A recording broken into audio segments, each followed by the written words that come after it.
Welcome back to Sunny and Mokshi vlogs. శ్రీకాళహస్తిలో మహాశివరాత్రి బ్రహ్మోత్సవాలు day 3 video. 3వ రోజు ఈ విధంగా సూర్యప్రభ చప్పర వాహన సేవలో ఈ విధంగా అలంకరించి స్వామివారిని ఈ విధంగా శ్రీకాళహస్తిలో ఊరేగింపు చేస్తారు. చూడండి ఎంత చక్కగా శివుడు గంగమ్మ పక్కన కూర్చొని ఎంతో చక్కగా అలంకరణలో నిండుగా కలకలలాడిపోతున్నారో, అలాగే పక్కన జ్ఞాన ప్రసూనాంబిక చూసారా ఎంత కలగా మిలమిల మెరిసిపోతున్నారు. అలాగే వినాయకుడు, సుబ్రహ్మణ్య స్వామి ఇలా అందరితో శ్రీకాళహస్తిలో ఊరేగింపు అనేది 3వ రోజు ఇలా జరిగింది.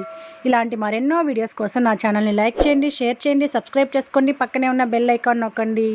ఈ వీడియో కనుక మీకు నచ్చినట్లయితే మీ ఫ్రెండ్స్కి షేర్ చేయండి. ఇలాంటి మరెన్నో వీడియోస్ కోసం నా ఛానల్ని లైక్ చేయండి. చూసారా లైటింగ్తో అమ్మవారు ఎంత కలకలలాడిపోతున్నారో, చూడ చక్కగా ఉంది కదండి. లైటింగ్ తోటి, పూల డెకరేషన్ తోటి స్వామివారు, గంగమ్మ, జ్ఞాన ప్రసూనాంబిక చూసారా ఎంత చక్కగా ఉన్నారో. మహాశివరాత్రి బ్రహ్మోత్సవాలు శ్రీకాళహస్తిలో బ్రహ్మాండంగా జరుగుతున్నాయి. శివుడు, గంగమ్మ, జ్ఞాన ప్రసూనాంబిక ఎంత కలకలలాడిపోతున్నారో.